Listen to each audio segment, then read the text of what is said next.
بسم اللہ الرحمن الرحیم۔ پرسنل میں ایک سوال پوچھا گیا کہ جو آدمی شرک میں مبتلا ہے اس کے ہاتھ کا ذبیحہ حلال ہے یا حرام ہے؟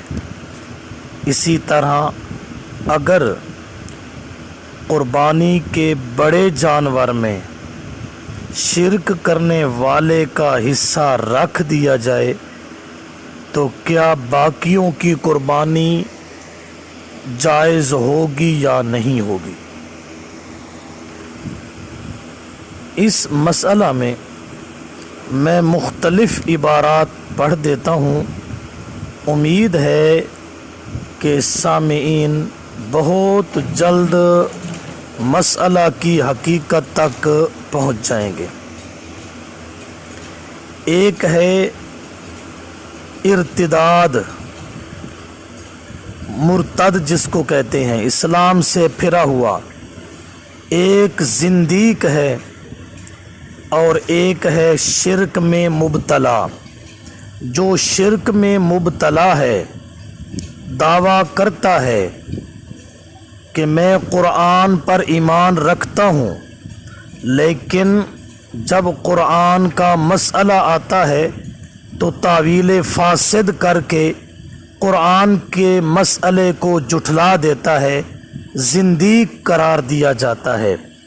زندیق یا مشرک یا مرتد ایک معنی کے لحاظ سے یہ قریب مفہوم رکھتے ہیں۔ ولا تحل ذبیحۃ المرتد، اور نہیں حلال ذبیحہ مرتد کا، اسلام سے پھرا ہوا یا ضروریات دین میں سے کسی امر کا انکار کرتا ہے یا زندیق ہے، اس کے ہاتھ کا ذبیحہ حلال نہیں یعنی کہ حرام ہے۔ فتاوی قاضی خاں جلد نمبر 3 صفحہ 368۔ دوسری عبارت، جو آدمی غیر اللہ کے تقرب کے لیے جانور کو نامزد کر کے ذبح کرتا ہے وہ مرتد ہے، اسلام سے خارج ہے اور اس کے ہاتھ کا ذبیحہ حرام ہے۔ جو غیر اللہ کے تقرب کے لیے جانور کو نامزد کرتا ہے پھر ذبح کرتا ہے، یہ اسلام سے خارج ہے، اس کے ہاتھ کا ذبیحہ حرام ہے۔ اس پر ارتداد کا بھی فتویٰ ہے اور شرک کا بھی فتویٰ ہے، اور اسی طرح زندیق بھی ایک معنی میں یہ ہے۔ جواہر القرآن جلد نمبر 1 صفحہ 84۔ اور عبارت، اجمع العلماء لو ان مسلما ذبح ذبیحۃ وقصد بذبحها التقرب الى غیر اللہ صار مرتدا وذبیحته ذبیحۃ مرتد۔ تمام علماء کا اتفاق ہے کہ اگر ایک کلمہ گو مسلمان کہلوانے والا ذبح کرے اور اس ذبح کا تقرب غیر اللہ کی طرف منسوب کرے تو وہ مرتد ہو جائے گا، اس کا ذبیحہ گویا کہ مرتد کا ذبیحہ ہے۔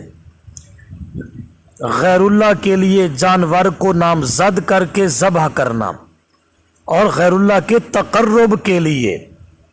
تفسیر فتح العزیز از شاہ عبد العزیز، اسی طرح فتاوی عزیزی صفحہ نمبر 56، حاشیہ بیضاوی، اسی طرح تفسیر نیشا پوری اور تفسیر کبیر اور جواہر القرآن۔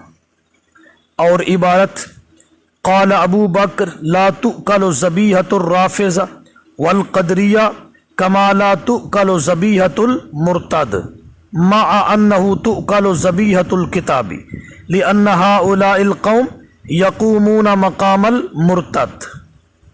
ابو بکر کہتے ہیں کہ رفض والے کا ذبیحہ نہ کھایا جائے، قدریہ فرقہ کا ذبیحہ بھی نہ کھایا جائے، جس طرح مرتد کا ذبیحہ نہیں کھایا جاتا لیکن کتابی کا ذبیحہ کھایا جاتا ہے۔ کتابی کے اندر، اہل کتاب کے اندر علت جو بھی ہو اللہ نے اسے مستثنا قرار دیا ہے۔ یہود و نصارہ اگر واقعی اپنی کتاب، ان کے پاس جو کتاب ہے اس کے دعوے دار ہیں کہ ہم اسے مانتے ہیں، تو اہل کتاب اس کا استثناء ہے کہ ان کی ذبیحہ حلال ہے، وجہ جو بھی ہو مستثنا ہے، مستثنا، علت نہیں دیکھی جاتی، حکم ربانی دیکھا جائے گا۔ یہ عبارت ہے امام ابن تیمیہ رحمہ اللہ کی، الصارم المسلول صفحہ 575، فتاوی دار العلوم دیوبند جلد نمبر 7 صفحہ 102، اسی طرح امداد الفتاوی جلد نمبر 2 صفحہ 212۔ اور عبارت مشرک یعنی اللہ تعالی کی ذات یا کسی صفت میں مخلوق کو شریک ٹھہرانے والا، مثلا غیر اللہ کو مختار کل عالم الغیب سمجھنے والے کی ذبیحہ حرام ہے، ان سے ذبح نہ کروائے ورنہ قربانی نہیں ہوگی۔ بحوالہ فضائل و مسائل قربانی صفحہ نمبر 37۔ اور عبارت انبیاء اولیاء را عالم الغیب و متصرف فی الامور دانستن کفر است و ذبیحہ حرام، احسن الفتاوی جلد نمبر 7 صفحہ 388، کہ جو انبیاء اولیاء علیہم السلام کو عالم الغیب اور متصرف فی الامور جانتا ہے، اس طرح عقیدہ رکھنا کفریہ ہے اور ان کی ذبیحہ حرام ہے۔ اور عبارت جو آدمی اسلام میں تحریف کر کے اپنے عقائد کو اسلام ظاہر کرتے ہیں یہ زندیق ہیں، ان کا ذبیحہ حرام ہے، احسن الفتاوی جلد نمبر 7۔ خیال رہے کہ مشرک اگر خدا کے نام پر بھی ذبح کرے تب بھی جانور حرام ہے، کیونکہ صرف مسلمانوں اور اہل کتاب ہی کا ذبیحہ حلال ہے۔ مجموعہ رسائل نعیمیہ۔ اور عبارت اگر مشرک مرتد بسم اللہ سے بھی ذبح کرے تب بھی ذبیحہ حرام ہے، تفسیر نور العرفان پارہ نمبر 8۔ اور عبارت مشرک کی ذبح حلال نہ ہوگی، مسائل قربانی از بندیالوی۔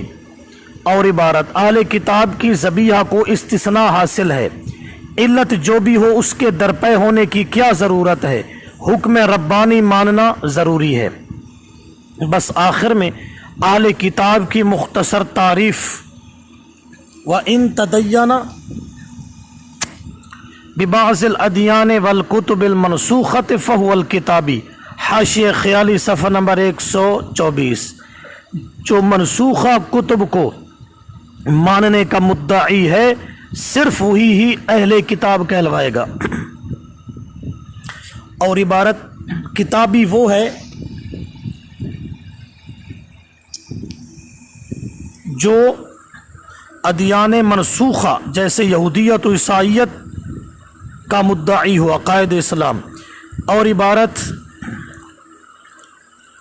منسوخہ کتابوں پر ایمان کا مدعی ہی کتابی ہے۔ اکفار الملحدین از انور شاہ، خص بسم الکتابی کل یہود والنصار صفحہ نمبر 13۔ ان اہل الکتاب هم الیہود والنصارى، احکام القرآن۔ اہل کتاب سے مراد صرف یہود و نصارہ ہیں، سورۃ المائدہ کی تفسیر جواہر القرآن۔ پہلی بات ان تمام عبارات سے یہ سمجھ آئی کہ شرک کرنے والے کی ذبیحہ حرام ہے، زندیق کی، مرتد کی ذبیحہ حرام ہے۔